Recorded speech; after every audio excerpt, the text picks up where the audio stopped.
الحمد لله وكفى والصلاة والسلام على عباده الذين اصطفى أما بعد فأعوذ بالله من الشيطان الرجيم بسم الله الرحمن الرحيم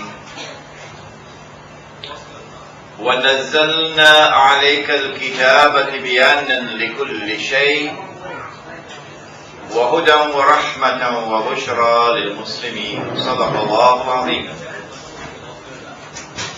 কোরআনের সূরা আন-নাহল সূরা নম্বর 16 যার অর্থ মৌমাছি এবং আল্লাহ সুবহানাহু ওয়া তাআলা ঘোষণা করেন এবং আমি এই কিতাব অর্থাৎ কোরআন আপনার উপর নাজিল করেছি হে মুহাম্মদ আলাইহিস সালাতু ওয়াস সালাম যাতে এই কিতাব সবকিছুর ব্যাখ্যা করে দেয় এবং এই কিতাবে রয়েছে হেদায়াত এই ব্যাখ্যা এবং এই হেদায়াত আল্লাহ সুবহানাহু ওয়া তাআলার পক্ষ থেকে রহমত হিসেবে এসেছে এবং যাদের এটা গ্রহণ করার একে ধারণ করার এবং প্রয়োগ করার মতো সাধারণ জ্ঞান ও প্রজ্ঞা আছে তাদের জন্য বুশরা আলাহম এমন মানুষদের জন্য রয়েছে সুসংবাদ কারণ তারা এমন কিছু বুঝবে যা অন্যরা বুঝবে না এবং তারা সেখানে সফল হবে যেখানে অন্যরা হবে না আমরা আল্লাহর প্রশংসা করি এবং তার মহিমা ঘোষণা করি আমরা অত্যন্ত বিনীতভাবে তার কাছে প্রার্থনা করি এবং তার কাছে হেদায়াত তার বরকত এবং সর্বোপরি তার সুরক্ষা কামনা করি যখন আমরা সূরা আল কাহাফ এবং আধুনিক যুগ এই বিষয়টি নিয়ে আলোচনা করার চেষ্টা করছি এবং আমরা তার সকল সম্মানিত রাসূলদের উপর শান্তি ও বরকত কামনা করি এবং বিশেষভাবে তাদের মধ্যে সর্বশেষ আমাদের প্রিয় নবী মুহাম্মদ সাল্লাল্লাহু তাআলা আলাইহি ওয়াসাল্লামের উপর আজকের আলোচনা শুরু করার আগে অন্তত যারা এই হলে আছেন এবং যারা আমাকে দেখতে পাচ্ছেন আর আমিও তাদের দেখতে পাচ্ছি আপনাদের মধ্যে যারা এর আগে সূরা আল কাহাফ এবং আধুনিক যুগ বিষয়ে আমার আলোচনা শুনেছেন দয়া করে হাত তুলুন কি ব্যাপার এই কয়জন ওহ তার মানে এখানে অনেক মানুষ আছেন যারা এই বিষয়টি প্রথমবারের মতো শুনছেন বেশ তাহলে তো এটা আমার কাজকে আরেকটু কঠিন করে দিল নবী আলাইহিস সালাতু ওয়াস সালাম একবার তার সাহাবীদের কাছে এলেন যখন তারা নিজেদের মধ্যে বসে কথা বলছিলেন তিনি জিজ্ঞেস করলেন তোমরা কি নিয়ে কথা বলছো তারা বললেন আমরা কিয়ামতের আলামত নিয়ে কথা বলছি তখন তিনি উত্তর দিলেন এবং বললেন যে কিয়ামত ততক্ষণ পর্যন্ত আসবে না যতক্ষণ না এবং এরপর তিনি 10টি নিদর্শনের কথা উল্লেখ করলেন এবং এগুলো বড় আলামত বা প্রধান নিদর্শন হিসেবে পরিচিত এই 10টি ছাড়াও আরও অসংখ্য ছোট ছোট আলামত রয়েছে 10টি বড় আলামত হল 1 নম্বর আল মসিহ আদ-দাজ্জাল দাজ্জাল অর্থাৎ ভণ্ড মসিহ 2 নম্বর ইয়াজুজ ও মাজুজ 3 নম্বর মারিয়ামের পুত্রের প্রত্যাবর্তন কোনো পাঞ্জাবি মহিলার পুত্র নয় মারিয়ামের পুত্র 4 নম্বর দুখান অর্থাৎ ধোয়া 5 নম্বর দাব্বাতুল আর্দ যা হতে পারে আল আর্দ আল মুকাদ্দাসা দাব্বা পৃথিবীর কোনো প্রাণী বা পবিত্র ভূমির কোনো প্রাণী 6 নম্বর পশ্চিম দিক থেকে সূর্যোদয় 7, 8 এবং 9 নম্বর হল 3টি বড় ভূমিধস পৃথিবী বিভক্ত হয়ে যাবে এবং যা কিছু গেলার তা গিলে ফেলবে একটি হবে পূর্বে একটি পশ্চিমে এবং তৃতীয়টি সিঙ্গাপুরে নয় তৃতীয়টি হবে আরবে এবং 10 নম্বর ইয়েমেন থেকে একটি আগুন বেরিয়ে আসবে আমরা এখনই এর আঁচ কিছুটা অনুভব করতে পারছি ইয়েমেন থেকে একটি আগুন বেরোবে এবং তা মানবজাতিকে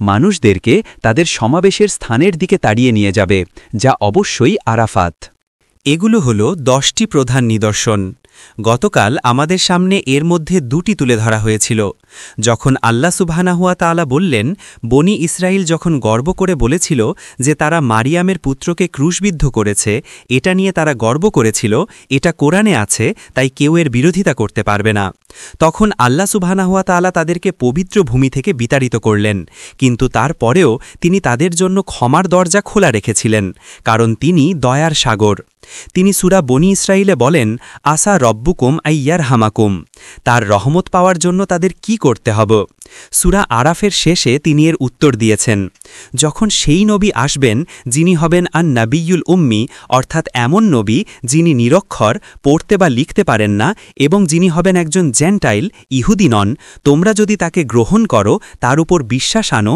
তাকে অনুসরণ করো তার আনুগত্য করো তাকে সম্মান করো এবং তাকে সাহায্য করো তাহলে তোমরা আল্লাহর রহমত ও ক্ষমা লাভ করতে পারবে আর তাই যখন নবী আলাইহিস সালাতু ওয়াস সালাম হিজরতের শেষে মদিনায় পৌঁছালেন তখন ক্ষমার দরজা খুলে গেল ইহুদিদের জ্ঞানীগুণী পণ্ডিতরা তখন মদিনাতেই ছিল, রাবাইরা সেখানেই ছিল, এবং সেই দরজা 17 মাস পর্যন্ত খোলা ছিল, যতক্ষণ না আল্লাহ তা বন্ধ করে দেন।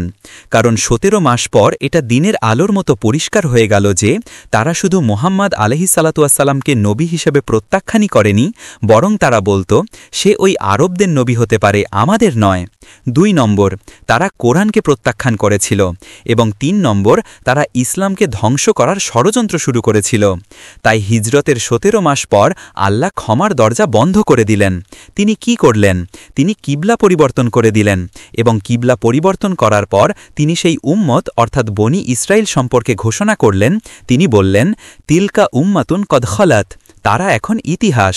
কিন্তু তিনি এরপর বললেন, ওয়া ইদ তাআজ্জানা রব্বুকা লায়াবআসান্না আলাইহিম ইলা ইয়াউমিল কিয়ামাতি মাইয়াসুমুহুম সুআল আযাব। আপনার রব এখন ঘোষণা করেছেন, দয়া করে আমার দিকে তাকান, তার দিকে নয়। আপনার রব এখন ঘোষণা করেছেন যে তিনি কিয়ামত পর্যন্ত তাদের বিরুদ্ধে এমন কাউকে পাঠাতে থাকবেন যারা তাদের উপর সবচেয়ে কঠিন শাস্তি প্রয়োগ করবে। এটা ছিল গতকালের লেকচার। কারা তারা যাদেরকে আল্লাহ পাঠাবেন, যারা কিয়ামত পর্যন্ত তাদের উপর সবচেয়ে ভয়াবহ শাস্তি দিতে থাকবে? 1 নম্বর ইয়াজুজ ও মাজুজ, 2 নম্বর আল মাসিহ আদ দাজ্জাল, 3 নম্বর দাব্বাতুল আর্দ, যা নিয়ে আমি কখনো কথা বলিনি। 3 নম্বরটি নিয়ে আমি কখনো বলিনি। নবী আলাইহিসসালাতুয়াসসালামের জীবনদশাতেই দাজ্জাল মুক্তি পেয়েছিল, এর প্রমাণ আমাদের কাছে আছে। আমরা গতকাল আপনাদেরকে তা দিয়েছি। নবী আলাইহিসসালাতুয়াসসালামের জীবনদশাতেই ইয়াজুজ ও মাজুজ মুক্তি পেয়েছে, এরও প্রমাণ আমাদের কাছে আছে। সুতরাং নবী আলাইহিসসালাতুয়াসসালামের সময় থেকেই আমরা এখন ইয়াজুজ ও মাজুজের যুগে বাস করছি, আমরা দাজ্জালের যুগে বাস করছি, এবং তারা আমাদের সাথে ততক্ষণ পর্যন্ত থাকবে যতক্ষণ না মারিয়ামের পুত্র ফিরে আসেন। তখন সত্যিকারের মসিহ ভণ্ড মসিহকে হত্যা করবেন, আর তারপর আল্লাহ ইয়াজুজ ও মাজুজকে ধ্বংস করবেন, এবং তারপর ইসলাম বিশ্ব শাসন করবে। কাজেই আপনি যে কোনো মাপকাঠি দিয়েই মাপুন না কেন, এটি একটি অত্যন্ত গুরুত্বপূর্ণ বিষয়। এবং কোরআনের সূরা আল কাহফ হল একমাত্র সূরা যাকে নবী মুহাম্মদ আলাইহিসসালাতুয়াসসালাম প্রকাশ্যে দাজ্জালের সাথে সম্পর্কিত বলে চিহ্নিত করেছেন। বিসমিল্লাহি আউয়ালুহু ওয়া আখিরুহু। কোরআনের সূরা আল কাহফ হল একমাত্র সূরা যা স্বয়ং নবী আলাইহিসসালাতুয়াসসালাম দাজ্জালের সাথে যুক্ত করেছেন। কোরআনের সূরা আল কাহাফি একমাত্র সূরা যেখানে ইয়াজুজ ও মাজুজের কথা বলা হয়েছে, সূরা আল আম্বিয়াতে আরেকবার এর উল্লেখ করা ছাড়া। কাজেই মোহাম্মদ সাল্লাল্লাহু তাআলা আলাইহি ওয়াসাল্লামের পরের ইতিহাস বোঝার জন্য, তার পরে এই পৃথিবী কিভাবে এগিয়েছে তা বোঝার জন্য, এবং ইতিহাসের শেষ পর্যায়টা বোঝার জন্য, যখন বনি ইসরাইলকে পবিত্র ভূমিতে ফিরিয়ে আনা হবে এবং সেখানে ইসরাইল রাষ্ট্র প্রতিষ্ঠা করা হবে, আজ জেরুজালেমে যা ঘটছে তা বুঝতে হলে কোরআনের সূরা আল কাহাফি আপনাকে সেই জ্ঞান দেবে। এই ভূমিকা দিয়ে চলুন আমরা আল্লাহর পবিত্র নামে শুরু করি। আরবরা জানত না আমরা কিভাবে বুঝব যে তিনি আসলেই আল্লাহর রাসূল কিনা সাল্লাল্লাহু তাআলা আলাইহি ওয়াসাল্লাম। তাই তারা বলল, চলো আমরা মদিনার ইহুদি আলেম বা রাব্বিদের কাছে একটা প্রতিনিধি দল পাঠাই, তাদের কাছে তো অনেক অনেক অনেক নবী এসেছিলেন। তো যখন সেই প্রতিনিধি দল মদিনায় গেল, রাব্বিরা উত্তর দিল এবং বলল, তাকে এমন 3টা প্রশ্ন করো যার উত্তর কেবল একজন নবীই দিতে পারেন, অন্য কেউ পারবে না। আপনার সিঙ্গাপুর ইউনিভার্সিটি থেকে পিএইচডি থাকলেও আপনি এর উত্তর দিতে পারবেন না, কেবল একজন নবী এর উত্তর দিতে পারবেন।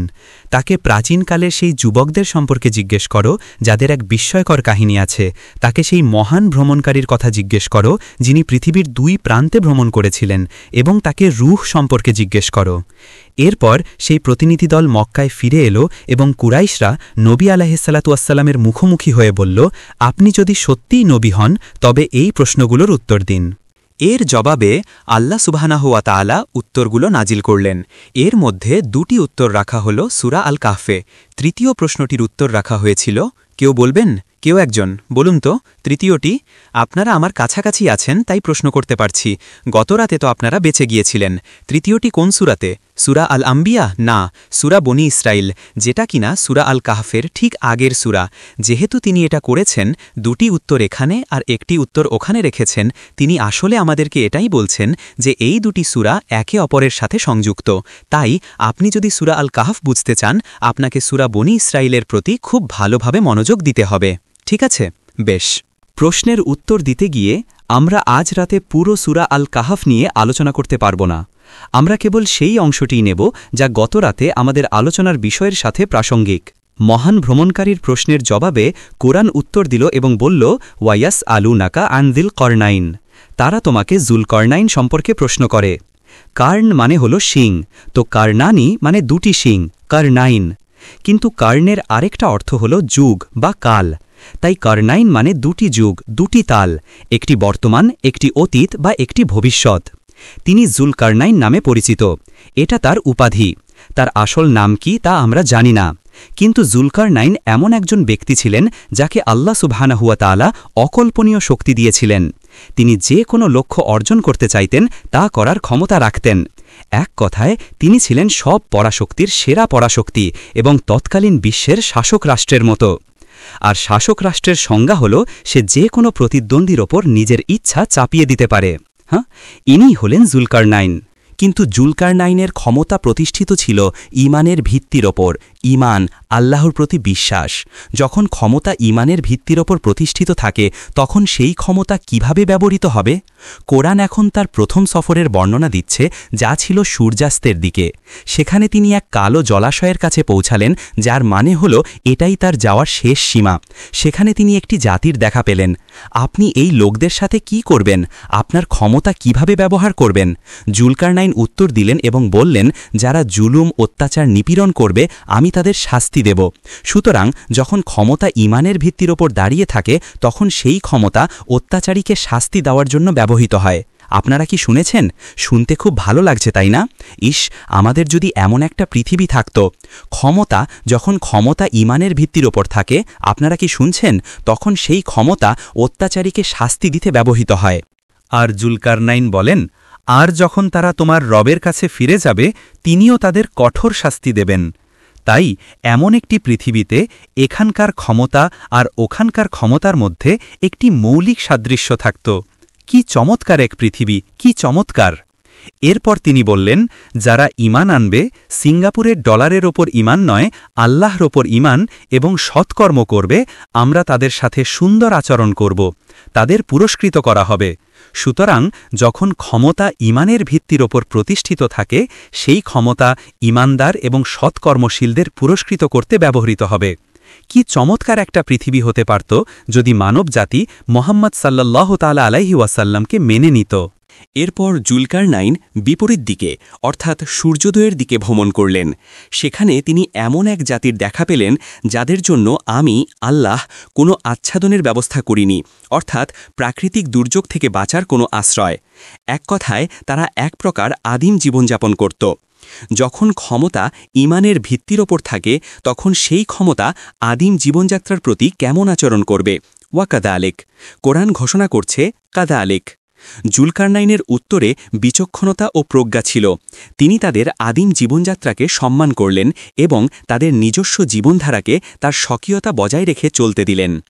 এভাবেই ক্ষমতা যখন তা ঈমানের ভিত্তির উপর থাকে তখন আদিম জীবনধারার সঙ্গে সম্পর্ক স্থাপন করে। কি চমৎকার একটা পৃথিবী হতে পারত যদি সারা বিশ্ব মুহাম্মদ সাল্লাল্লাহু আলাইহি ওয়াসাল্লামকে মেনে নিত। কিন্তু এখন মুহাম্মদ সাল্লাল্লাহু আলাইহি ওয়াসাল্লাম এসেছেন এবং চলেও গেছেন, আর সূরা আল কাহাফ এখন আপনাদের সতর্ক করছে যে একদিন এই পৃথিবীটা কেমন হতে চলেছে। যুলকারনাইন এবার তৃতীয় একটি দিকে যাত্রা করলেন এবং এই লেকচারের পরের দিকে আমরা প্রমাণ দিতে পারব যে তিনি উত্তরের দিকে যাচ্ছিলেন। সেখানে তিনি দুটি পর্বতমালার মাঝখানে একটি গিরিপথের দেখা পেলেন এবং সেখানে তিনি এমন এক জাতির দেখা পেলেন যাদের সম্পর্কে কোরআন বলছে, এবং এই বর্ণনার দিকে খুব মনোযোগ দিন। লা ইয়াকাদুনা ইয়াফকাহুনা কওলা। তারা তার ভাষা প্রায় বুঝতেই পারছিল না। কেন কেউ তাদের ভাষা বুঝতে পারছিল না? খুব সহজ, কারণ এই জাতি কখনো বাকি মানবজাতির সাথে যোগাযোগই করেনি। তাদের মধ্যে কোনো ব্যবসা বাণিজ্য ছিল না। ব্যবসা করতে গেলেই তো ভাষা শেখার জন্য ভ্রমণ করতে হয়। তারা চীনা সভ্যতা, মিশরীয় সভ্যতা, প্রাচীন ব্যাবিলন, আফ্রিকা বা মেক্সিকোর মতো ইতিহাসের মঞ্চে কখনো বিচরণ করেনি। না, তারা অনেকটা বুনো গোত্রের মতো জীবন কাটাত, তাই ইতিহাসে তাদের কোনো পরিচিতি নেই। কেউ তাদের ভাষা জানে না। এই বর্ণনার দিকে খেয়াল রাখুন, কারণ লেকচারের পরে এটা আমাদের কাজে আসবে। যুলকারনাইনকে তখন দোভাষীর সাহায্য নিতে হল যাতে তাদের সাথে যোগাযোগ করা যায়। যখন তাদের সাথে যোগাযোগ স্থাপন হল তখন তারা জুলকারনাইনকে জানাল, ইন্না ইয়াজুজ ওয়া মাজুজ মুফসিদুনা ফিল আর্দ। হে জুলকারনাইন, নিশ্চয়ই ইয়াজুজ ও মাজুজ আমাদের এলাকায় ফাসাদ সৃষ্টি করছে।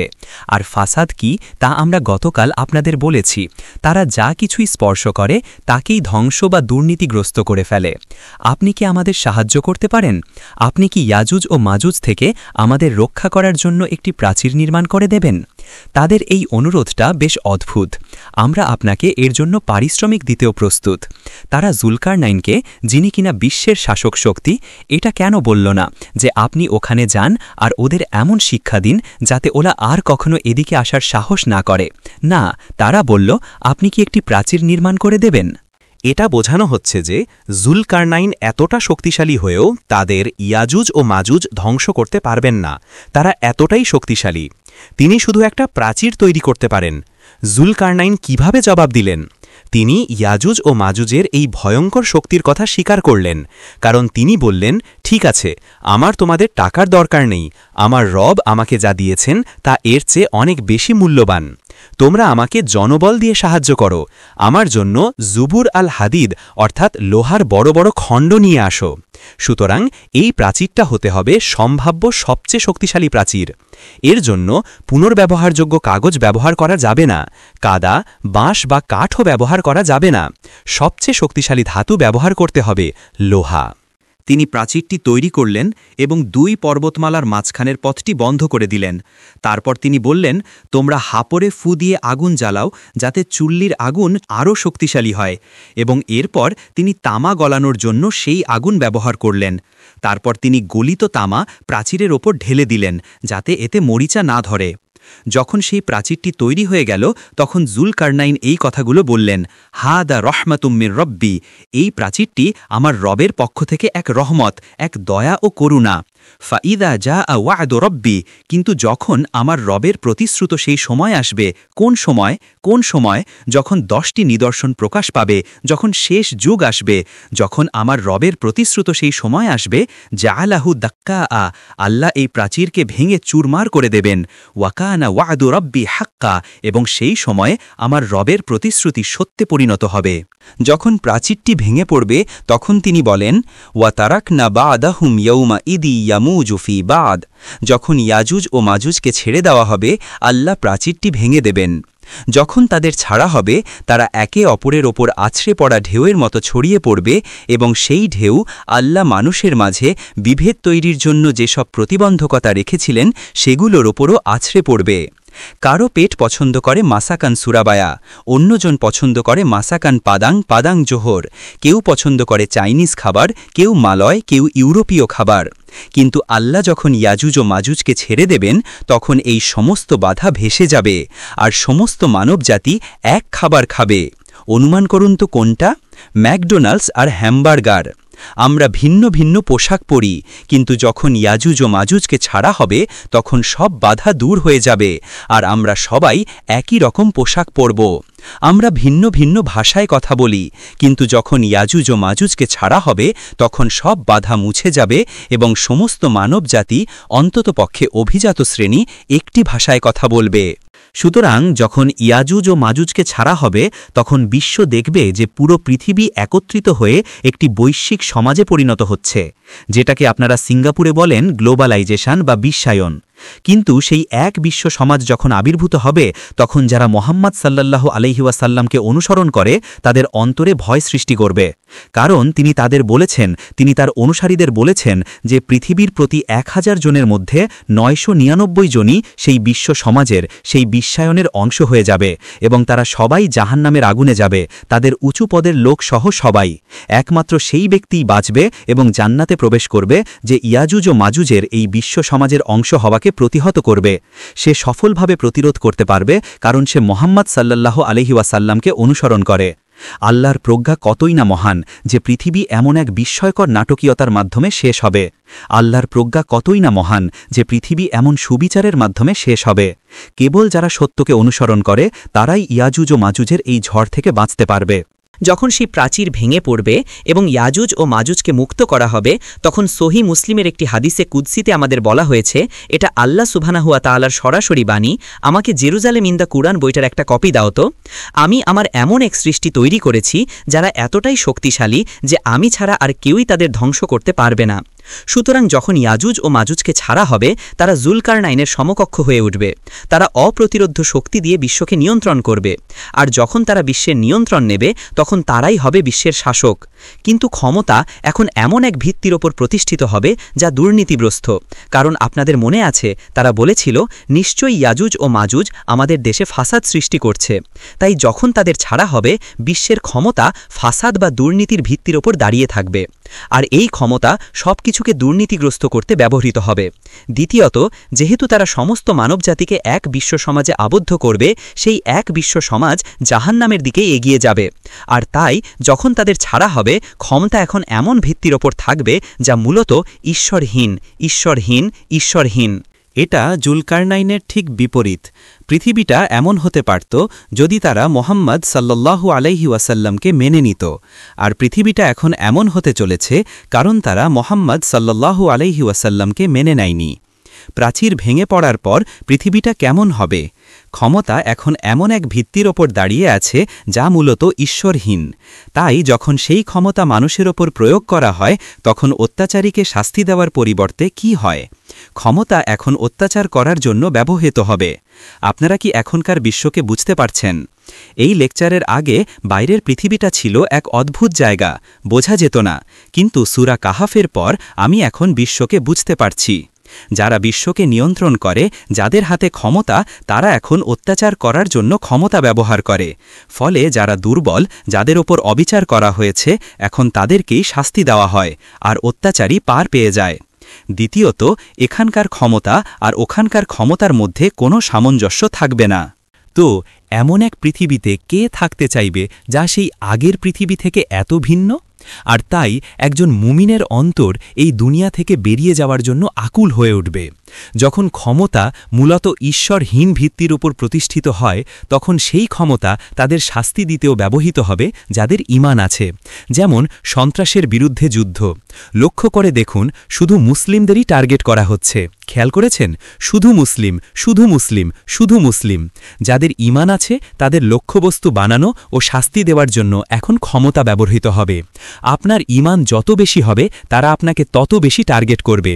যারা সৎপথে চলে তাদের শাস্তি দেওয়ার জন্য এখন ক্ষমতা ব্যবহার করা হবে। আপনি যদি দুষ্ট হন, আপনি পার পেয়ে যাবেন, কিন্তু আপনি যদি সৎভাবে জীবনযাপন করতে চান, তারা ক্ষুধার্ত কুকুরের মতো আপনার পেছনে লাগবে। এটাই হচ্ছে ইয়াজুজ ও মাজুজের দুনিয়া। এখন কথা হচ্ছে যে ক্ষমতা ঈশ্বরহীন ভিত্তির ওপর প্রতিষ্ঠিত, সেই ক্ষমতা বিশ্বের আদিম অধিবাসীদের সাথে কেমন আচরণ করবে? জুলকারনাইনের ক্ষেত্রে তার এই বিচক্ষণতা ছিল যে তিনি তাদেরকে তাদের মতো করেই থাকতে দিয়েছিলেন। বুঝতে পারছেন? কিন্তু না, যখন ইয়াজুজ ও মাজুজকে মুক্তি দেওয়া হবে, তখন আপনারা দেখবেন যে বিশ্ব এক অদ্ভুত ঘটনার সাক্ষী হবে, আর তা হল ক্ষমতাকে তখন আদিম জীবনধারাকে নির্মমভাবে ধ্বংস করার জন্য ব্যবহার করা হবে।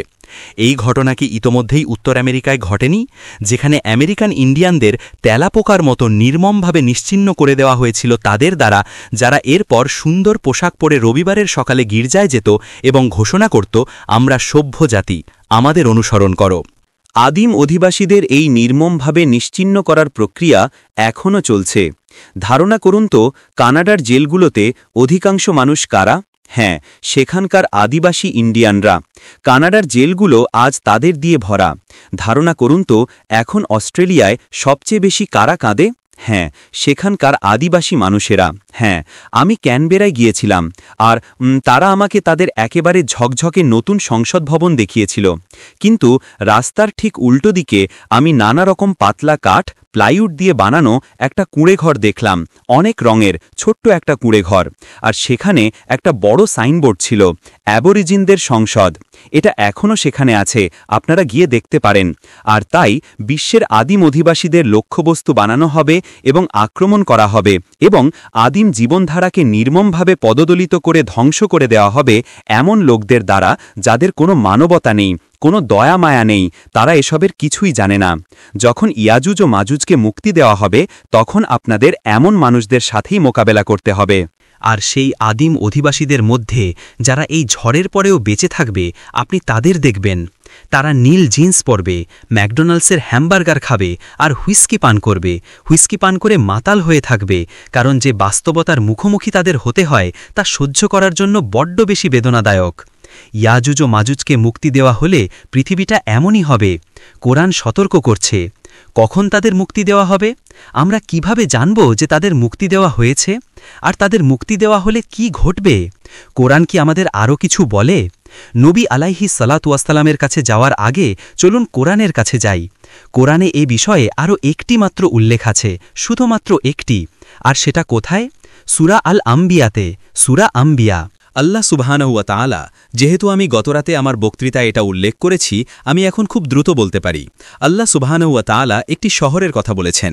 গতকাল যারা এখানে ছিলেন হাত তুলুন। ভালো, তিনি এমন একটি শহরের কথা বলেছেন যাকে তিনি ধ্বংস করে দিয়েছিলেন। সেখানকার অধিবাসীদের বিতাড়িত করা হয়েছিল এবং তারপর তিনি তাদের ওপর নিষেধাজ্ঞা আরোপ করেন যে তারা আর কখনও ফিরতে পারবে না যতক্ষণ না ইয়াজুজ ও মাজুজকে মুক্তি দেওয়া হয়। ওয়াহুম মিন কুল্লি হাদাবিন ইয়ানসিলুন, এবং তারা সব দিকে ছড়িয়ে পড়বে, বংশবৃদ্ধি করবে, নিজেদের কার্বন কাপি তৈরি করবে, সব দিকে নিজেদের কার্বন কাপি তৈরি করবে। ফলে তারা এক বিশ্ব ব্যবস্থায় পরিণত হবে। তারা পৃথিবীর নিয়ন্ত্রণ নিয়ে নেবে। যখন এমনটা ঘটবে তখন আপনারা দেখবেন এই মানুষদের তাদের শহরে ফিরিয়ে আনা হচ্ছে। আমরা প্রশ্ন করি, এটা কোন শহর? গত রাতে আমরা যে পদ্ধতিটি ব্যবহার করেছিলাম তা হল নবী আলাইহিসসালাতু ওয়াসসালামের কাছে যাওয়া, ইয়াজুজ ও মাজুজ সম্পর্কিত সমস্ত হাদিস দেখা। আমার মনে হয় আমার এই বইটাতে এর অনেকগুলো আছে, জেরুজালেম ইন দ্য কোরআন। সেখানে যান আর তারপর আপনারা দেখবেন আমি হাদিসের 9টি কিতাবে 58টি হাদিস পেয়েছি। এবার এই সব হাদিসগুলো দেখুন আর খুঁজে বের করুন ইয়াজুজ ও মাজুজের সাথে কোন শহরের নাম উল্লেখ করা হয়েছে। আর সেখানে শুধুমাত্র একটিই আছে, শুধুমাত্র একটি মাত্র। সেটা কোনটি? জেরুজালেম, শুধুমাত্র জেরুজালেম। এটা দিনের আলোর মতো পরিষ্কারভাবে ইঙ্গিত করে যে সেই শহরটি হল জেরুজালেম। আর তাই কোরআন বলছে যে যখন তোমরা দেখবে ইহুদিদের পবিত্র ভূমিতে ফিরিয়ে আনা হচ্ছে, তখন এর ব্যাখ্যা হল, যা সিঙ্গাপুর বিশ্ববিদ্যালয়ও কখনো দিতে পারবে না, এর ব্যাখ্যা হল এটা ইয়াজুজ ও মাজুজের বিশ্ব ব্যবস্থা যা ইহুদিদের পবিত্র ভূমিতে ফিরিয়ে এনেছে। এখন এটি অত্যন্ত গুরুত্বপূর্ণ একটি বিষয়, কারণ ইহুদিরা এখন পবিত্র ভূমিতে ফিরে এসেছে। যদি এই বক্তৃতাটি 100 বছর আগে দেওয়া হতো তাহলে এর আজকের মতো প্রভাব থাকত না, কারণ ইহুদিরা এখন পবিত্র ভূমিতে ফিরে এসেছে।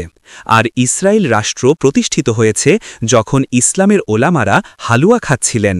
হ্যাঁ, যেহেতু আমরা এখন জানি যে ইয়াজুজ ও মাজুজি ইহুদিদের পবিত্র ভূমিতে ফিরিয়ে আনার জন্য দায়ী এবং ইয়াজুজ ও মাজুজি পৃথিবীকে নিয়ন্ত্রণ করে, তাই এখন আমাদের পক্ষে এগিয়ে গিয়ে ইয়াজুজ ও মাজুজকে শনাক্ত করা সম্ভব।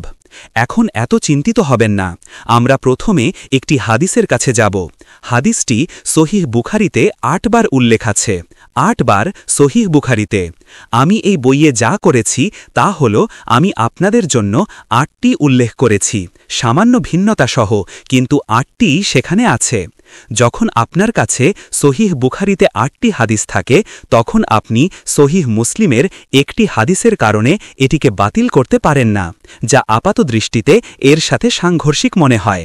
এগুলো সহিহ বুখারীর 8টি হাদিস। এতে কি বলা হয়েছে? নবী আলাইহিসসালাতু ওয়াসসালাম তার স্ত্রী জয়নাব রাদিয়াল্লাহু তাআলা আনহার ঘরে ঘুমিয়েছিলেন। তিনি ঘুমের মধ্যে কিছু একটা দেখলেন। এতে তিনি শঙ্কিত হয়ে পড়লেন। তিনি জেগে উঠলেন। তার চেহারা উত্তেজনায় লাল হয়ে গিয়েছিল আর তিনি বললেন, আরবদের জন্য ধ্বংস, আরবদের জন্য ধ্বংস, এক বড় অমঙ্গলের কারণে যা এখন তাদের ওপর আসতে চলেছে। আর তারপর তিনি তার হাত এভাবে তুলে একটা বৃত্ত তৈরি করলেন। তিনি বললেন, আজ সেই প্রাচীরে একটি ছিদ্র করা হয়েছে। কোন প্রাচীর? যেটি জুলকারনাইন নির্মাণ করেছিলেন। আর এভাবে ইয়াজুজ ও মাজুজের মুক্তি এখন শুরু হবে, কারণ আজ আল্লাহ সেই প্রাচীর একটি ছিদ্র করে দিয়েছেন। অন্য কেউ সেই ছিদ্র করতে পারত না, কেবল আল্লাহই তা করতে পারেন। কারণ জুলকারনাইন বলেছিলেন, যখন আমার রবের প্রতিশ্রুত সময় আসবে আল্লাহ এই প্রাচীরকে ধসিয়ে দেবেন। এই ঘটনাটি কখন ঘটেছিল? এটি মদিনার ঘটনা, কিবলা পরিবর্তনের পরের ঘটনা, ঠিক আছে? ইমনা এই সময়েই প্রাচীরটি ভেঙে দেওয়া হয়। সুতরাং ইয়াজুজ ও মাজুজের মুক্তি শুরু হয় মোহাম্মদ আলাইহিসসালাতু ওয়াসসালামের জীবনকালেই। তারা কি সবাই একই সাথে মুক্তি পেয়েছে? না, না, কারণ প্রথমত কোরআন সূরা আল কাহাফে আমাদের বলেছে যে তাদেরকে ঢেউয়ের মতো করে ছেড়ে দেওয়া হবে, ওয়াতারাকনা বাদাহুম ইয়াউমা ইযিন ইয়ামুজু ফি বাদ। আর দ্বিতীয়ত সহিহ মুসলিমের একটি হাদিসে বলা হয়েছে যে যখন ইয়াজুজ ও মাজুজকে মুক্তি দেওয়া হবে, তাদের প্রথম দল গ্যালিলি সাগরের পাশ দিয়ে যাওয়ার সময় এর পানি পান করতে শুরু করবে। আমি গতরাতে এটা বলেছিলাম, তাই না? আর যখন তাদের শেষ দলটি যাবে, তারা বলবে এক সময় এখানে পানি ছিল। একটা পুরো হ্রদের পানি পান করতে অনেক সময় লাগে, তাই না? সুতরাং ইয়াজুজ ও মাজুজের মুক্তি প্রক্রিয়া অনেক অনেক অনেক অনেক লম্বা সময় ধরে ঘটবে। তারা সবাই একই সাথে মুক্তি পাবে না। যদি তাদের মুক্তি নবী আলাইহিসসালাতু ওয়াসসালামের জীবনকালেই শুরু হয়ে থাকে, তাহলে এখন আমরা তাদের শনাক্ত করার চেষ্টা করতে পারি। প্রথমত, আমরা এমন এক জনগোষ্ঠীকে খুঁজছি যাদের মুক্তি পাওয়ার পর তারা প্রথম আক্রমণ করবে সেই সব লোকদের যাদের ভাষা কেউ বুঝতে পারত না। তারাই হবে প্রথম জনগোষ্ঠী যারা ইয়াজুজ ও মাজুজের কার্বন কপিতে পরিণত হবে। দ্বিতীয়ত, যখন তাদের মুক্তি দেওয়া হবে, তারা পবিত্র ভূমির প্রতি এক ধরনের ঘোর বা আসক্তি প্রদর্শন করবে, কারণ শেষ পর্যন্ত তাদেরকেই ইহুদিদের পবিত্র ভূমিতে ফিরিয়ে আনতে হবে। সুতরাং তাদের সেটাকে মুক্ত করতে হবে। তৃতীয়ত, যখন তাদের মুক্তি দেওয়া হবে, তখন এই লোকদের অবশেষে সারা বিশ্বের নিয়ন্ত্রণ নিতে হবে। তো এখন আমরা এমন একটি জাতির সন্ধান করছি যারা মোহাম্মদ আলাইহিসসালাতু ওয়াসসালামের আগে কিছুই ছিল না, কিছুই না। তারা কখনো ইতিহাসের মঞ্চে বিচরণ করেনি।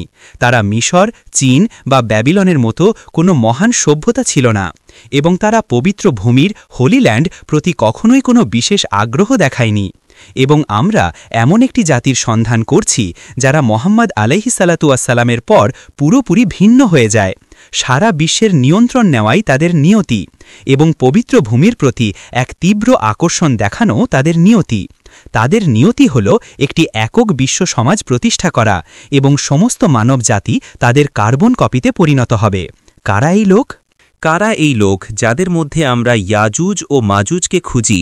উত্তরটা অবশ্যই খুবই স্পষ্ট। নবী মোহাম্মদ আলাইহিসসালাতু ওয়াসসালামের আগে ইউরোপ কি কখনো কোনো মহান সভ্যতা দেখেছিল? মোহাম্মদ আলাইহিসসালাতু ওয়াসসালামের আগে ইউরোপের কি পবিত্র ভূমির প্রতি কোনো বিশেষ আগ্রহ ছিল? কিন্তু মোহাম্মদ আলাইহিসসালাতু ওয়াসসালামের পর ইউরোপ ভিন্ন হয়ে যায়, ক্রুসেড শুরু হয়, ইউরোপ খ্রিস্টান হয়ে উঠেছে, এবং পবিত্র ভূমিকে মুক্ত করার জন্য ক্রুসেড শুরু করা হয়। কিন্তু অদ্ভুত বিষয় হল, যা আমি আপনাদের গতবার বলেছিলাম, তা হল ইউরোপীয়রাই একমাত্র খ্রিস্টান যারা এটা করতে চেয়েছিল। অন্য কোনো খ্রিস্টানদের পবিত্র ভূমি মুক্ত করার এই তীব্র আকর্ষণ ছিল না। অন্য কোনো খ্রিস্টানরা কোনো ক্রুসেড শুরু করেনি, শুধুমাত্র ইউরোপ। তাই আমি গতরাতে আপনাদের বলেছিলাম যে ক্রুসেডগুলো মূলত কোনো খ্রিস্টীয় ঘটনা ছিল না, বরং এটি ছিল একটি ইউরোপীয় ঘটনা যাকে খ্রিস্ট ধর্মের পোশাকে সাজানো হয়েছিল। এবং তারপর আমরা উল্লেখ করেছিলাম কিভাবে এক রবিবারের সকালে ইউরোপে একটি অদ্ভুত ঘটনা ঘটল। কিছু ইউরোপীয় ইহুদি হয়ে গেল। অদ্ভুত, তাই না? কারণ নিয়ম অনুযায়ী আপনাকে ইহুদি হয়েই জন্মাতে হয়, আপনার মাকে ইহুদি হতে হয়। কিন্তু অদ্ভুত ঘটনা ঘটেছে। তো কিছু ইউরোপীয় ইহুদি হয়ে গেল। সত্যি বলতে এটা ঘটেছিল নবী মোহাম্মদ আলাইহিসসালাতু ওয়াসসালামের অল্প কিছুদিন পরেই। এবং এই ইহুদিরা, এই ইউরোপীয়রা যারা ইহুদি, তারা পবিত্র ভূমির প্রতি এক অদ্ভুত তীব্র আকর্ষণ প্রকাশ করে। তারাই অবশেষে জায়নবাদী আন্দোলন, জায়নিস্ট মুভমেন্ট নামে একটি আন্দোলন প্রতিষ্ঠা করে। এবং জায়নবাদী আন্দোলনের উদ্দেশ্য হল পবিত্র ভূমিকে মুক্ত করা, ইহুদিদের পবিত্র ভূমিতে ফিরিয়ে আনা এবং ইসরায়েল রাষ্ট্র পুনরুদ্ধার করা। কিন্তু অদ্ভুত বিষয় হল, এরাই একমাত্র ইহুদি যারা এটা করতে চেয়েছিল। বাকি ইহুদি বিশ্ব এর অংশ ছিল না। বাকি ইহুদি বিশ্ব পবিত্র ভূমি মুক্ত করার সংগ্রামের অংশ হতে চায়নি, কারণ বাকি ইহুদিরা বলতো এটা কেবল তখনই ঘটতে পারে যখন মেসাইয়া আসবেন। কিন্তু ইউরোপীয় ইহুদিরা বলে, আমরা কোনো মেসাইয়ার জন্য অপেক্ষা করব না, আমরা নিজেরাই এটা করতে পারি। আমি আপনাদের কাছে আবারও বলতে চাই, যেমনটা আমি গতরাতে বলেছিলাম, জায়নবাদী আন্দোলন মূলত কোনো ইহুদি আন্দোলন নয়। না, এটি একটি মূলত ইউরোপীয় আন্দোলন যাকে ইহুদি ধর্মের পোশাকে সাজানো হয়েছে। এবং তারপর আমি গতরাতে উল্লেখ করেছিলাম যখন ইউরোপ খ্রিস্ট ধর্ম এবং ইহুদি ধর্ম উভয়ই ত্যাগ করল এবং ধর্মনিরপেক্ষ হয়ে গেল, কারণ ধর্মনিরপেক্ষতার অর্থ তো এটাই, তাই না? ধর্মনিরপেক্ষতা মানে আপনি ধর্মকে ত্যাগ করেছেন। ধর্ম এখন শুধু গির্জার 4 দেওয়ালের মধ্যে সীমাবদ্ধ। ধর্ম অর্থনীতির জন্যও নয়, রাজনীতির জন্যও নয়, না, ধর্ম শুধু গির্জার ভেতরে। এটাই ধর্মনিরপেক্ষতা। যখন ইউরোপ ধর্মনিরপেক্ষ হয়ে গেল, যা আসলে ঈশ্বরহীনতা, ঈশ্বরহীনতারই একটি শ্রুতিমধুর শব্দ, এই ইউরোপও পবিত্র ভূমির প্রতি এক অদ্ভুত আকর্ষণ দেখায়। এই ব্রিটেনই 1917 সালে বেলফোর ঘোষণা, ব্যালফোর ডেক্লারেশন জারি করে, যেখানে বলা হয় ব্রিটিশ সরকারের উদ্দেশ্য হল পবিত্র ভূমিতে ইহুদিদের জন্য একটি জাতীয় আবাসভূমি প্রতিষ্ঠা করার জন্য কাজ করা। আমরা বলেছিলাম 1919 সালে ব্রিটিশ সেনাবাহিনী তুর্কিদের পরাজিত করে পবিত্র ভূমিকে মুক্ত করে এবং 1919 থেকে 1948 সালের মধ্যে ইহুদিরা ফিরে আসে। ইউরোপ ইহুদিদের ফিরে আসার জন্য দরজা খুলে দিয়েছিল। ইউরোপ এখন পবিত্র ভূমি নিয়ন্ত্রণ করে। এর আগে অটোমান সাম্রাজ্য ইহুদিদের ফিরতে দেয়নি। হ্যাঁ, আপনারা পর্যটক হিসাবে আসতে পারতেন, কিন্তু পবিত্র ভূমি পুনরুদ্ধার করতে ফিরে আসতে পারতেন না। এবং এখন ইহুদিরা পবিত্র ভূমিতে ফিরে এসেছে এবং 1948 সালে ইসরায়েল রাষ্ট্রের জন্ম হয়। সুতরাং উত্তর দিনের আলোর মতো পরিষ্কার, ইয়াজুজ ও মাজুজকে ইউরোপেই মুক্তি দেওয়া হয়েছিল। ইউরোপে। আমরা এখন ইউরোপের কোন অংশের কথা বলছি, পশ্চিম ইউরোপ নাকি পূর্ব ইউরোপ? আমরা এখন ইয়াজুজ ও মাজুজকে নির্দিষ্টভাবে চিহ্নিত করেছি। যখন ইয়াজুজ ও মাজুজকে মুক্তি দেওয়া হবে, তখন পৃথিবী এমন এক শক্তির মুখোমুখি হবে যাকে পরাজিত করা যায় না। যখন ইসলামের আবির্ভাব হয়, মুসলিম সেনাবাহিনী বিশ্বের 2টি পরাশক্তি অর্থাৎ বাইজেন্টাইন সাম্রাজ্য এবং পারস্য সাম্রাজ্যতে পরাজিত করতে সক্ষম হয়েছিল। 2টি পরাশক্তিই পরাজিত হয়েছিল। ফলে ইসলাম বিশ্বের শাসক শক্তিতে পরিণত হয়। মুসলিম সেনাবাহিনী এরপর 2 দিক থেকে ইউরোপ আক্রমণ করে। ছোট আক্রমণটি ছিল স্পেন থেকে জিব্রাল্টার হয়ে স্পেনে এবং তারপর দক্ষিণ ফ্রান্সে, যেখানে এটি থামিয়ে দেওয়া হয়েছিল। কিন্তু প্রধান আক্রমণটি এদিক থেকে ছিল না। প্রধান আক্রমণটি ছিল ককেশাস পর্বতমালার মধ্য দিয়ে, 2টি পর্বতমালার মধ্যবর্তী গিরিপথ। এবং যখন সেই মুসলিম সেনাবাহিনী ইউরোপে আক্রমণ শুরু করে, সেই সেনাবাহিনীকে অবশেষে এক দুর্ভেদ্য অপ্রতিরোধ্য শক্তি থামিয়ে দেয় এবং পরাজিত করে। তাদের পরাজিত করা সম্ভব ছিল না। কারা ছিল তারা? তারা ছিল এমন এক জাতি যারা ঠিক সেই এলাকা থেকে আবির্ভূত হয়েছিল যেখানে জুলকারনাইন গিয়েছিলেন, 2টি পর্বতমালার মধ্যবর্তী গিরিপথ। এক জাতি যারা ইতিহাসে খাজার উপজাতি নামে পরিচিতি লাভ করে, KHAZAR। এই লোকেরাই সেই অপ্রতিরোধ্য শক্তির প্রদর্শন করেছিল। সুতরাং যখন ইয়াজুজ ও মাজুজকে মুক্তি দেওয়া হয়, তাদের পশ্চিম ইউরোপে মুক্তি দেওয়া হয়নি, তাদের মুক্তি দেওয়া হয়েছে পূর্ব ইউরোপে। এই লোকেরাই ইহুদি হয়ে যায়। ইউরোপীয় ইহুদিরা এই খাজার উপজাতি থেকেই এসেছে। সুতরাং এখন আমরা ইয়াজুজ ও মাজুজের প্রথম প্রকাশস্থল চিহ্নিত করতে সক্ষম হয়েছি। এটি পুরো ইউরোপে নয়, এটি এখানে ইউরোপের ইহুদি অংশে।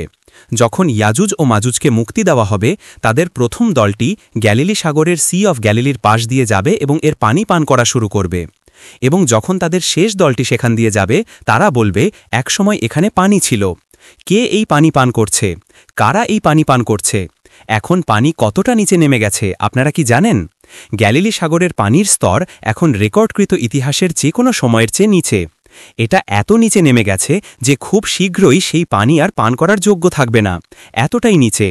কারা এই পানি পান করে আসছে? যারা এই পানি পান করছে তাদের খুঁজে বের করুন, তাহলেই আপনি ইয়াজুজ ও মাজুজকে খুঁজে পাবেন। এটা কি মিশর? না, মিশর এই পানি ব্যবহার করছে না। এটা কি লেবানন? এটা কি সিরিয়া? না। এটা কি সৌদি আরব? না, এটা ইসরায়েল। ইসরায়েলই সেই দেশ যারা গ্যালিলি সাগরের সব পানি ব্যবহার করে ফেলছে। সুতরাং ইয়াজুজ ও মাজুজকে গগ অ্যান্ড ম্যাগগ এখন ইসরায়েলের মধ্যেই অবস্থান করতে হবে। এখন প্রশ্ন হল, ইসরায়েলের মধ্যে কারা এই পানি পানের জন্য দায়ী? এই বিপুল পরিমাণ পানি ব্যবহারের জন্য দায়ী কে? আমরা দায়ীকে তা শনাক্ত করার আগে আমাদের জিজ্ঞাসা করতে হবে এই পানি কারা ব্যবহার করছে, পানি কোথায় ব্যবহৃত হচ্ছে। এর উত্তর হল কৃষিকাজের চেয়েও বেশি ব্যবহৃত হচ্ছে শিল্পে। শিল্প অর্থনীতি পানির প্রধান ভোক্তা। আর দ্বিতীয়ত মরুভূমিকে সবুজ করার নীতি। আপনি যদি একটি মরুভূমিকে সবুজ করতে চান তবে আপনার প্রচুর পরিমাণে পানি লাগবে, তাই না? এখন ইসরায়েলের শিল্প অর্থনীতির জন্য কে দায়ী, মরুভূমিকে সবুজ করার নীতির জন্য কে দায়ী? এর উত্তর হল ইসরায়েলের সরকার। ইসরায়েলের সরকার কারা? উত্তর হল ইউরোপীয় ইহুদিরা, বনু ইসরায়েল নয়।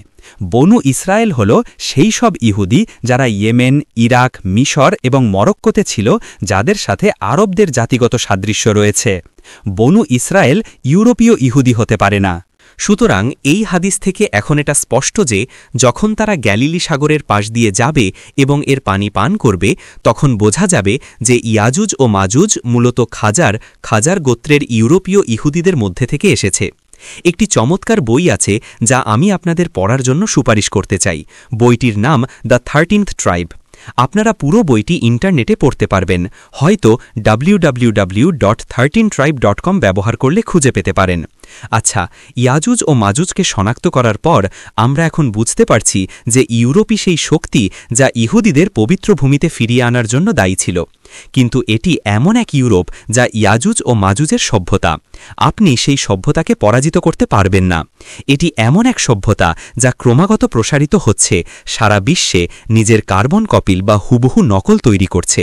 তাই এখন আপনার কাছে চীনা ইয়াজুজ ও মাজুজ আছে, জাপানি ইয়াজুজ ও মাজুজ আছে, প্রচুর পাকিস্তানি ইয়াজুজও এখন আছে, আপনার কাছে আফ্রিকান ইয়াজুজও আছে। বিশ্বের যেখানেই এখন ক্ষমতা বিদ্যমান, সেই ক্ষমতা এখন ইয়াজুজ ও মাজুজের সন্তানদের হাতে। সারা বিশ্বে যখনই ক্ষমতা ধার্মিক এবং ইমানদার লোকদের হাতে আসে, তাদের ধ্বংস করে দেওয়া হয়, তাদের ক্ষমতা ধরে রাখতে দেওয়া হবে না। যখন ইয়াজুজ ও মাজুজকে মুক্তি দেওয়া হবে, তখন আপনি ইমানদার হয়ে এবং সৎ থেকেও পৃথিবীতে ক্ষমতা ধরে রাখতে পারবেন না, তারা আপনাকে ভাসিয়ে নিয়ে যাবে। আর তাই যখন আপনি দেখবেন ইহুদিদের পবিত্র ভূমিতে ফিরিয়ে আনা হয়েছে, তখন ইসলামকে রাষ্ট্র হিসেবে প্রতিষ্ঠা করা যাবে না। মনে রাখবেন, পৃথিবীর বুকে কারো পক্ষে ইসলামকে রাষ্ট্র বা সরকার হিসেবে প্রতিষ্ঠা করা অসম্ভব। আপনাকে ধ্বংস করে দেওয়া হবে। আপনি ইসলামকে কেন্দ্রে নয় বরং পরিধিতে প্রতিষ্ঠা করতে পারবেন, এবং সেই ইসলামকেও ততক্ষণ সহ্য করা হবে যতক্ষণ না তা কেন্দ্রের জন্য হুমকি হয়ে দাঁড়ায়। যখন ইয়াজুজ ও মাজুজকে মুক্তি দেওয়া হয় এবং ইহুদিদের পবিত্র ভূমিতে ফিরিয়ে আনা হয়, তখন এক অভাবনীয় নাটক আপনার চোখের সামনে নাচতে থাকে। সেই নাটকটি হল বিশ্ব এমন একটি চেহারা ধারণ করবে যেন এটাই ইতিহাসের সমাপ্তি। এমন আর কিছুই নেই যা তাদের প্রতিস্থাপন করতে পারে যারা এখন বিশ্বকে নিয়ন্ত্রণ করছে। আর্নল্ড টয়েনবি যখন 1940-এর দশকে সিভিলাইজেশন অন ট্রায়াল লিখেছিলেন, তখন তিনি এই সিদ্ধান্তে এসেছিলেন যে পশ্চিমা সভ্যতা এখানে থাকার জন্যই এসেছে। বাকি সব সভ্যতা, ইসলামী সভ্যতা সহ, এখন ইতিহাসের পাদটিকা। সেগুলো এখন মৃতপ্রায়, এবং এমন কিছুই নেই যা পশ্চিমা সভ্যতাকে প্রতিস্থাপন করে বিশ্বের শাসনভার নিতে পারে। এটাই ছিল তার উপসংহার। প্রায় 50-60 বছর পর ফ্রান্সিস ফুকুয়ামা লিখলেন দ্য এন্ড অফ হিস্ট্রি, এবং ফুকুয়ামাও একই সিদ্ধান্তে এসেছিলেন। এর কারণ হল এরাই ইয়াজুজ ও মাজুজ, এবং এমন কিছুই নেই যা তাদের ধ্বংস করতে পারে। কিন্তু তারা কি চিরকাল থাকবে? যারা আজ বিশ্বকে নিয়ন্ত্রণ করছে, তারা কি চিরকাল নিয়ন্ত্রণ করতে থাকবে? এর উত্তর সেই ঘটনাগুলোর মধ্যে নিহিত আছে যা আমরা এখন বর্ণনা করব, যা গত রাতের চেয়ে আরও বিস্তারিতভাবে বলা সম্ভব। আমরা গতকাল দাজ্জাল সম্পর্কে কথা বলেছিলাম। তাকে ইহুদিদের ধোঁকা দিয়ে বিশ্বাস করাতে হবে যে সেই আসল মসিহ, যদিও সে আসলে এক ভণ্ড মসিহ। তাই তাকে মসিহ সাজার অভিনয় করতে হবে। আমি এখন খুব দ্রুত আপনাদের জন্য বিষয়টি ব্যাখ্যা করছি। যেহেতু আসল মেসাইয়া জেরুজালেম থেকে বিশ্ব শাসন করবেন, তাই ভণ্ড মেসাইয়াকেও একই কাজ করতে হবে। জেরুজালেম থেকে বিশ্ব শাসন করার জন্য ভণ্ড মেসাইয়াকে যা যা করতে হবে: 1 নম্বর, তাকে পবিত্র ভূমিকে মুক্ত করতে হবে। এটা 1919 সালে করা হয়েছে, ইতিমধ্যেই সম্পন্ন। 2 নম্বর, ভণ্ড মেসাইয়াকে ইহুদিদের পবিত্র ভূমিতে ফিরিয়ে আনতে হবে। এটাও সম্পন্ন হয়েছে। ইয়াজুজ ও মাজুজ এটা করেছে 1919 থেকে 1948 সালের মধ্যে। 3 নম্বর, ভণ্ড মেসাইয়াকে পবিত্র ভূমিতে ইসরায়েল রাষ্ট্র প্রতিষ্ঠা করতে হবে এবং ইহুদিদের এটা বিশ্বাস করাতে হবে যে এটাই দাউদ এবং সুলাইমানের ইসরায়েল, আল্লাহ তাদের উভয়ের ওপর রহমত বর্ষণ করুন। এটাও 1948 সালে সম্পন্ন হয়েছে। ভণ্ড মেসাইয়াকে সেই ইসরায়েল রাষ্ট্রকে বিশ্বের শাসক রাষ্ট্রে পরিণত করতে হবে, আর এ কারণেই সেপ্টেম্বর 11 ঘটনা ঘটেছে। সেপ্টেম্বর 11 ঘটনাটি ছিল সেই অনুঘটক যা ইসরায়েলকে বিশ্বের শাসক রাষ্ট্রের মর্যাদা এনে দেবে। সেপ্টেম্বর 11 ঘটনায় তাদের জন্য একটি জিনিস ভুল হয়েছিল, আর তা হল জর্জ বুশকে হত্যা করা হয়নি।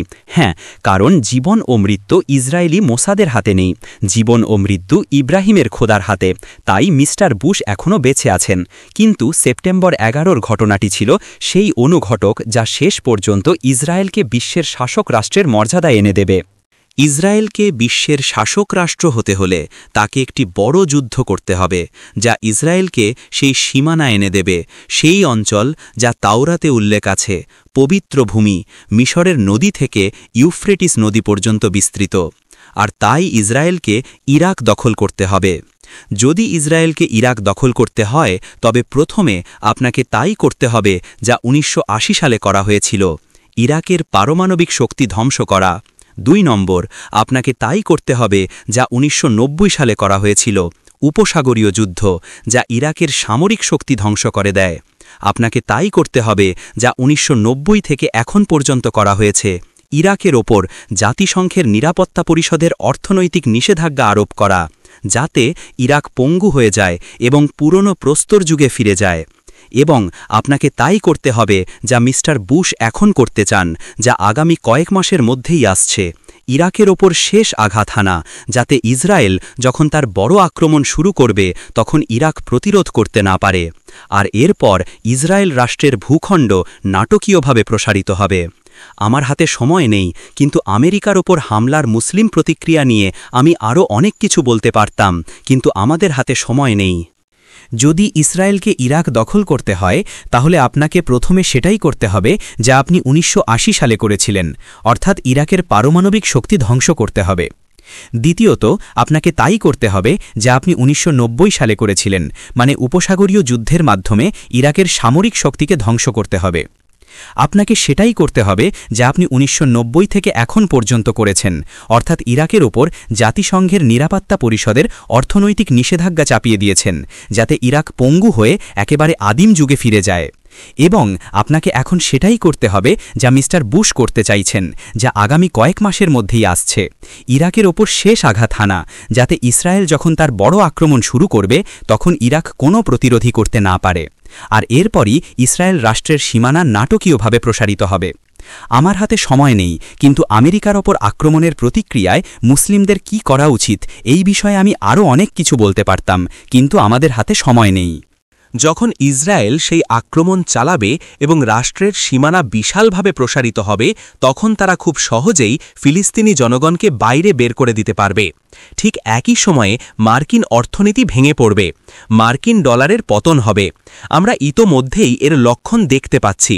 যদি কখনো সময় পাই আমি ইসলাম ও আন্তর্জাতিক মুদ্রা ব্যবস্থার ওপর একটি লেকচার দেব, এবং সেখানেই আমি ব্যাখ্যা করব কেন কাগজের টাকা পৃথিবী থেকে অদৃশ্য হয়ে যাবে, আর যখন কাগজের টাকা থাকবে না তখন মুদ্রা কি হবে। হ্যাঁ, প্লাস্টিক। প্লাস্টিক না, এটা কিন্তু ক্রেডিট কার্ড না, এটা ডেবিট কার্ড। প্লাস্টিকই হবে মুদ্রা।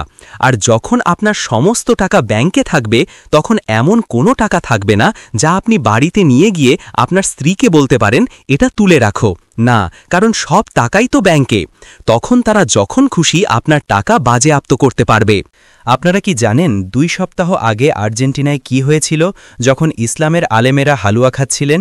আর্জেন্টিনা সরকার সমস্ত ব্যাংক অ্যাকাউন্ট অচল করে দিয়েছিল, ফলে কিছু মানুষের কাছে সেদিন রাতে রুটি কেনার মতো টাকাও ছিল না। এমনকি আপনি 1 কাপ চা পর্যন্ত কিনতে পারবেন না, কোনো টাকা নেই। সরকারগুলো এটা করতে পারে, তারা আপনার সমস্ত টাকা ফ্রিজ করে দিতে পারে। তারা বলতে পারে যে অমুক ব্যক্তি একজন সন্ত্রাসী, অবশ্যই কোনো প্রমাণ ছাড়াই, কিন্তু সে সন্ত্রাসী তাই তার অ্যাকাউন্ট ফ্রিজ করো, তার টাকা বাজেয়াপ্ত করো। আপনার পকেটে তখন কোনো টাকাই থাকবে না। আজ আমরা যে এই ভয়াবহ অবস্থার সামনে দাঁড়িয়ে আছি তার কারণ হল আমরা মোহাম্মদ আলাইহিসসালাতু ওয়াসসালামকে ত্যাগ করেছি। তিনি আমাদের আসল মুদ্রা রিয়াল মানি দিয়েছিলেন, আর আমরা সেই আসল মুদ্রা ত্যাগ করে কাগজের মুদ্রা গ্রহণ করেছি এবং এখন আমরা তার মূল্য দিচ্ছি।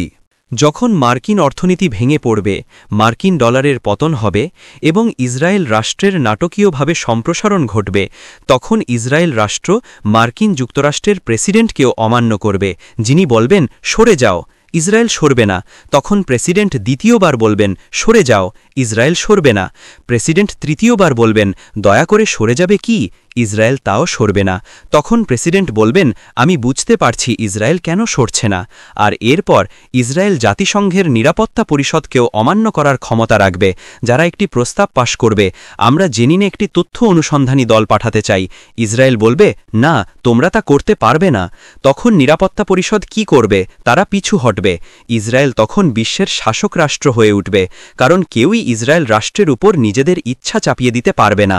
যখন দাজ্জাল এই ক্ষমতা অর্জন করবে এবং তা একেবারেই দোরগোড়ায়, তখন অবশ্যই বিভিন্ন দেশের পররাষ্ট্র মন্ত্রণালয় অবাক হবে, বিশ্ববিদ্যালয়গুলো অবাক হবে, কিন্তু আপনি আর আমি যারা সূরা আল কাহাফ পড়েছি, আমরা অবাক হব না। না, যখন ইসরায়েল বিশ্বের শাসক রাষ্ট্র হয়ে উঠবে, তখন সে কতদিন বিশ্ব শাসন করবে? একদিন, যা এক সপ্তাহের সমান লম্বা হবে। সেটা কতদিন হবে? হতে পারে ২০ বছর, ৩০ বছর, আমি জানি না। সেই সময়কালের শেষে দাজ্জাল এমন একদিনে প্রবেশ করবে যা আমাদের সাধারণ দিনের মতো হবে, আর তাই সে আমাদের সময়ের মাত্রায় ডাইমেনশন অফ টাইম চলে আসবে, যা খুব দূরে নয়, হয়তো এখন থেকে ৪০ বা ৫০ বছর পর। সেই সময়ে গ্যালিলি সাগরের পানি শুকিয়ে যাবে। সেই পানি শুকাতে কত সময় লাগবে? ঠিক ততটাই সময় লাগবে দাজ্জালের একজন মানুষ হিসেবে, একজন ইহুদি হিসেবে, কোঁকড়ানো চুলওয়ালা এক শক্তিশালী যুবক হিসেবে আবির্ভূত হতে। খেয়াল করুন, আমি তার চোখ নিয়ে কিছু বলছি না। সেটা ইসলামিক আধ্যাত্মিকতার উপর লেকচারে আসবে, যা লরং কেতে হবে। দাজ্জাল তখন জেরুজালেম থেকে বিশ্ব শাসন করবে। সে মসীহকে অনুকরণ করার যে মিশন নিয়ে এসেছিল তা পূরণ করবে। তাই সে হাত ঘষতে ঘষতে বলতে পারবে মিশন সফল। ঠিক সেই সময়ে ইমাম মাহাদির আবির্ভাব ঘটবে, যার কথা আমরা গত রাতে বলেছিলাম। আর তখন দাজ্জাল ইমামকে আক্রমণ করবে, কারণ ইমাম আরব উপদ্বীপে দার আল ইসলাম পুনঃপ্রতিষ্ঠা করতে সফল হবেন।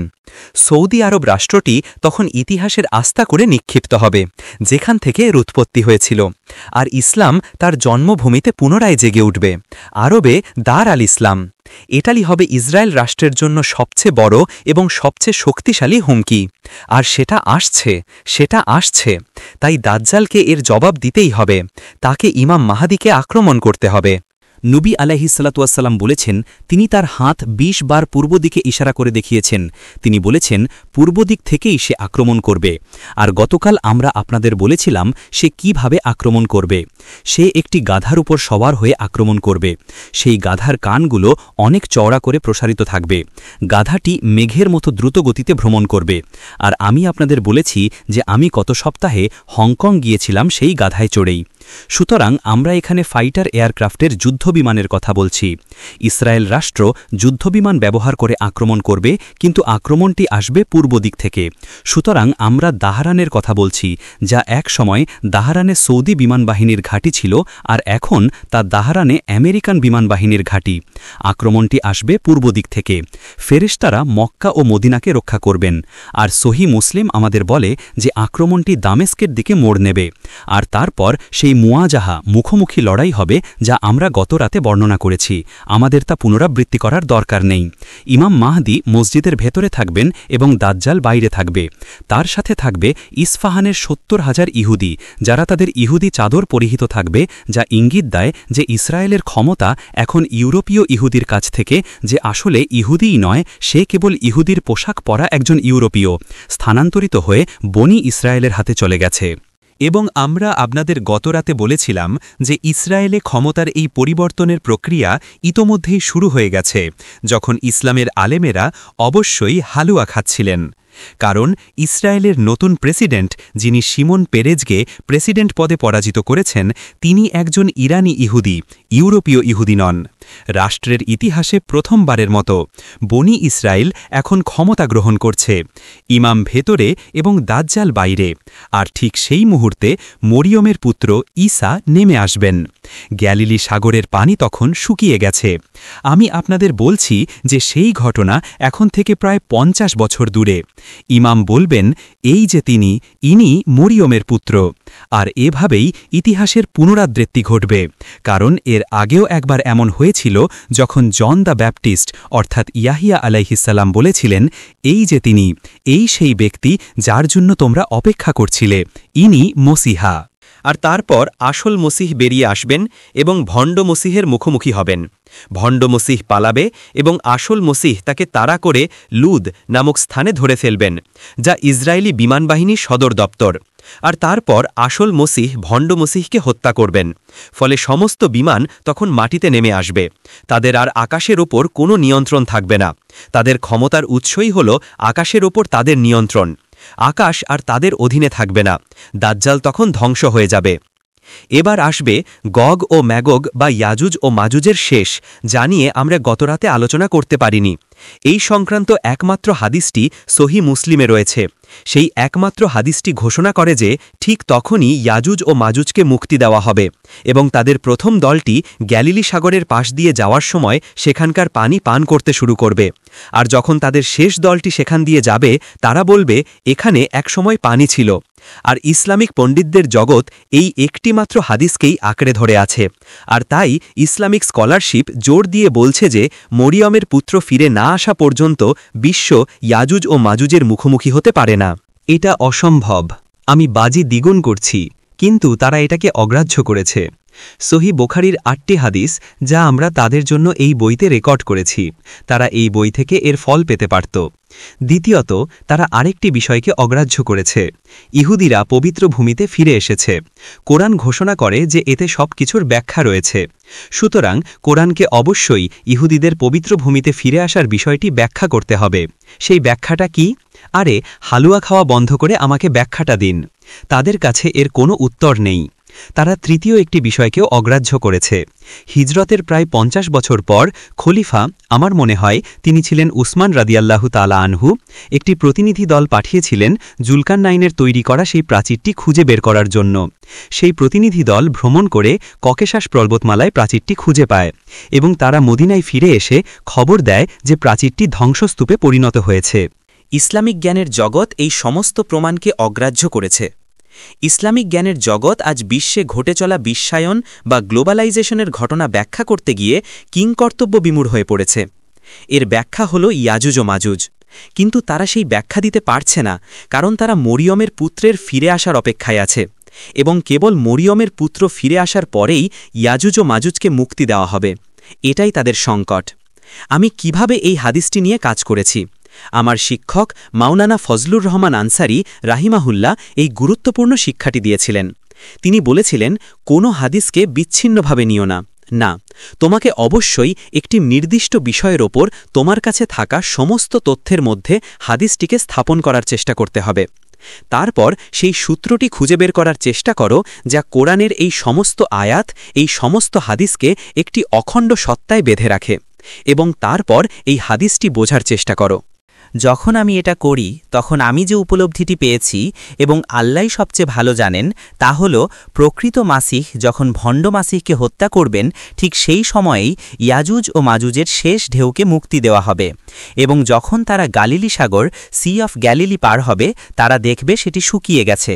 তাই তারা বলবে, এখানে একসময় পানি ছিল। এরপর তারা প্রকৃত মাসিহ ঈসা আলাইহিসসালামকে ধাওয়া করবে এবং প্রকৃত মাসিহ জেরুজালেমে পালিয়ে যাবেন। হাদিসে জেরুজালেম বাইতুল মাকদিসের কথা উল্লেখ আছে এবং যখন তিনি জেরুজালেমে পৌঁছাবেন তখন আল্লাহ তার সাথে কথা বলবেন এবং তাকে বলবেন, পাহাড়ের ওপরে চলে যাও, যা বাইতুল মাকদিসের একটি পর্বত।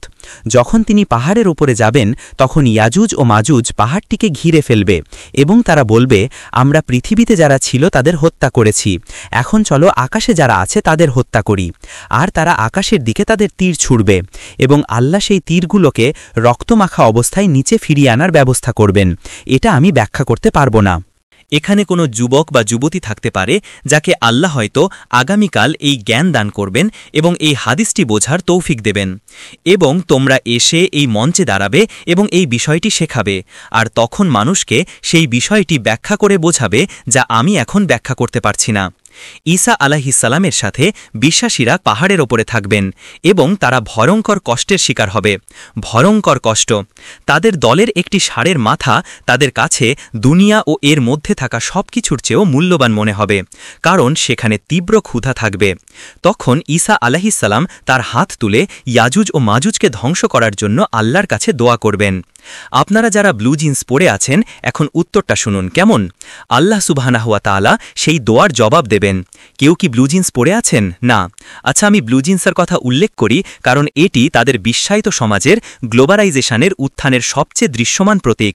সবাই ব্লু জিন্স পরে, এমনকি দাদু দিদাও ব্লু জিন্স পরে, পাদ্রি ব্লু জিন্স পরে, ইহুদি র্যাব্বি ব্লু জিন্স পরে, শায়েখরাও ব্লু জিন্স পরে, তাই না? মাথায় হিজাব, নিচে ব্লু জিন্স, এরকম আরও কত কি।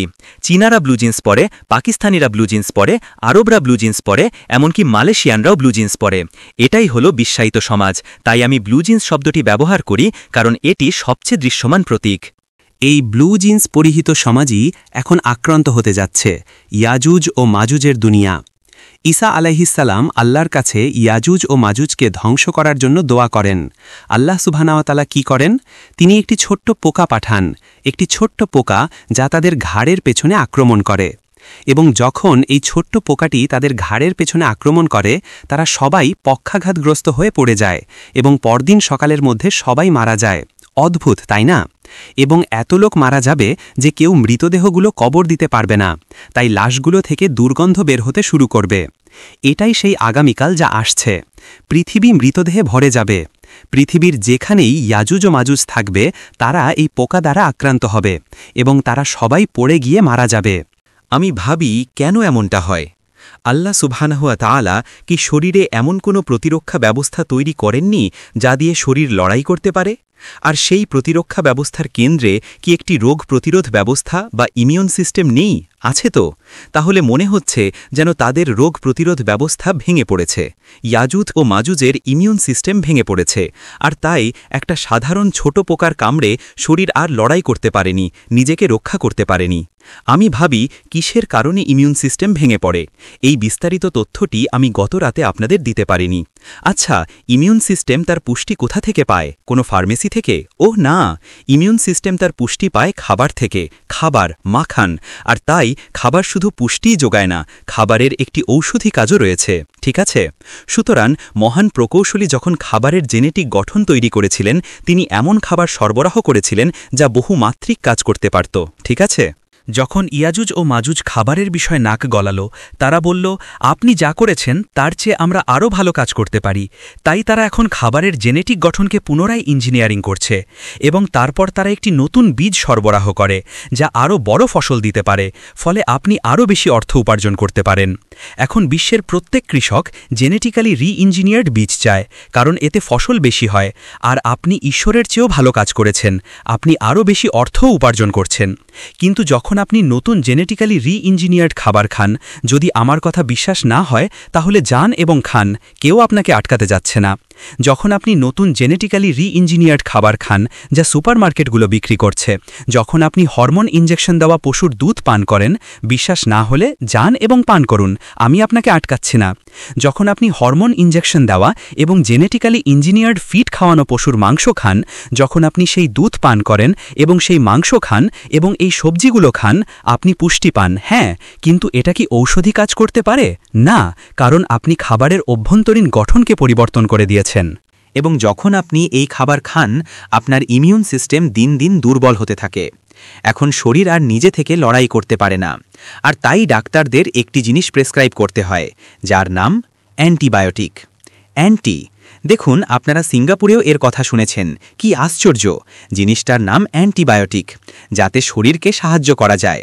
অ্যান্টিবায়োটিক শরীরকে রোগের বিরুদ্ধে লড়াই করতে সাহায্য করে। কিন্তু লক্ষ্য করুন, সময় যতই যাচ্ছে ডাক্তারকে তত শক্তিশালী অ্যান্টিবায়োটিক প্রেসক্রাইব করতে হচ্ছে। আপনি মাথা নাড়ছেন, তার মানে আপনি বুঝতে পারছেন আমি কি বলছি। এই অবস্থা চলতে থাকে যতক্ষণ না অবশেষে রোগ প্রতিরোধ ব্যবস্থা পুরোপুরি ভেঙে পড়ে। এটাই হলো সেই ভবিষ্যৎ যা তাদের জন্য অপেক্ষা করছে যারা মোহাম্মদ আলাইহিসসালাতুয়াসসালামকে পরিত্যাগ করবে। এর মানে হল তারা শুধু সেই অর্থব্যবস্থাই ত্যাগ করে না যা সুন্নাহ। যদি আমার সাথে আপনার দ্বিমত থাকে তাহলে অপেক্ষা করুন, আল্লাহর সামনে আমাদের দেখা হবে। আমি আশা করি আল্লাহর সামনে দাঁড়ানোর পরেও আপনি আপনার অবস্থানে ঠিক এভাবেই দৃঢ় থাকবেন যেমনটা এখন আছেন। আমরা সুন্নাহ অর্থব্যবস্থাকে ত্যাগ করেছি এবং কাগজের টাকাকে গ্রহণ করেছি, আর আমরা সুন্নাহ সম্মত খাবার ত্যাগ করেছি এবং এই জেনেটিক্যালি পরিবর্তিত খাবার, এই সেকুলার খাবার গ্রহণ করেছি। আর এ কারণেই তারা সবাই পক্ষাঘাতগ্রস্ত হয়ে লুটিয়ে পড়বে এবং পরের দিন সকালেই তারা সবাই মারা যাবে। এটাই হলো ইয়াজুজ ও মাজুজের শেষ। বিশ্ব ব্যবস্থা এবার ভেঙে পড়বে। যারা বিশ্বকে নিয়ন্ত্রণ করত তারা আর নিয়ন্ত্রণ করতে পারবে না। কিন্তু ফ্রান্সিস ফুকুয়ামা যখন দি এন্ড অফ হিস্ট্রি লিখেছিলেন তখন তিনি এসব বলেননি, তাই না? আর ঠিক তখনই খোরাসান থেকে মুসলিম সেনাবাহিনী বেরিয়ে আসবে এবং নবী সাল্লাল্লাহু আলাইহি ওয়াসাল্লাম বলেছেন, যখন তোমরা খোরাসান থেকে কালো পতাকা আসতে দেখবে তখন সেই সেনাবাহিনীতে যোগ দিও, এমনকি যদি বরফের উপর হামাগুড়ি দিয়েও যেতে হয়, কারণ সেই সেনাবাহিনীকে কেউ থামাতে পারবে না যতক্ষণ না তারা জেরুজালেমে পৌঁছায়। এই হাদিসটি সুনানে তিরমিজিতে আছে। এটাই একমাত্র হাদিস যা আমি উদ্ধৃত করেছি, কিন্তু বুখারী বা মুসলিমে নেই। আর আমি গতরাতে আপনাদের একটি বিনম্র উপদেশ দিয়েছিলাম, যদি বজ না থাকে আমি তা পুনরাবৃত্তি করতে চাই। আমি আপনাদের বলেছিলাম, দয়া করে আমার কথাগুলো মনে রাখবেন। যখন আপনি এমন কাউকে খুঁজবেন যিনি আপনার পথপ্রদর্শক হবেন, আপনার শিক্ষক হবেন, যার সিদ্ধান্তের ওপর আপনি ভরসা করবেন, যখন আপনি একজন নেতা, শিক্ষক বা পথপ্রদর্শক খুঁজবেন, তখন নিজেকে জিজ্ঞেস করুন, এই লোকটি কি সেই ধরনের মানুষ যে পবিত্র ভূমি মুক্ত করার জন্য বরফের ওপর হামাগুড়ি দিয়েও সেই সেনাবাহিনীতে যোগ দিতে যাবে? যদি তিনি সেই ধরনের মানুষ না হন তাহলে অন্য কাউকে খুঁজতে দিন। ইয়াজুজ ও মাজুজ এখন ধ্বংস হয়ে গেছে। খোরাসান থেকে মুসলিম সেনাবাহিনী এসেছে এবং মুসলিম সেনাবাহিনী ইসরায়েল রাষ্ট্রকে ধ্বংস করে পবিত্র ভূমিকে মুক্ত করেছে। ইসলাম এখন পবিত্র ভূমির শাসক এবং ইসলামই এখন বিশ্বের শাসক। এর মানে হল পবিত্র ভূমিতে প্রতিষ্ঠিত ইসলামী রাষ্ট্র যে কোনো প্রতিদ্বন্দ্বীর ওপর তার ইচ্ছা চাপিয়ে দিতে পারবে। আর মরিয়মের পুত্র ঈসা আলাইহিসসালাম এখন জেরুজালেম থেকে বিশ্ব শাসন করবেন। এই ঘটনা এখন থেকে প্রায় 50 বছর পরের, কিন্তু এখন থেকে সেই সময় পর্যন্ত আমরা আমাদের ইতিহাসের সবচেয়ে ভয়াবহ নিপীড়নের মুখোমুখি হতে যাচ্ছি। এই 50 বছরের মতো সময়ে আমরা কি করব? মনে রাখবেন, আমি কিন্তু অনুমান করছি। আমি বলছি যে পানি শুকিয়ে যেতে সম্ভবত প্রায় 50 বছর সময় লাগবে। এটা একটা অনুমান, আমি ভুলও হতে পারি। কিন্তু এই সময়ে অত্যাচার আরও বাড়বে, ইসলামের বিরুদ্ধে যুদ্ধ আরও তীব্র হবে সন্ত্রাসবাদের অজুহাত ব্যবহার করে। আমরা এর জবাব কিভাবে দেব? আমরা কি করব? আপনি রাষ্ট্র হিসাবে ইসলাম প্রতিষ্ঠা করতে পারবেন না, না, তারা আপনাকে ধ্বংস করে দেবে।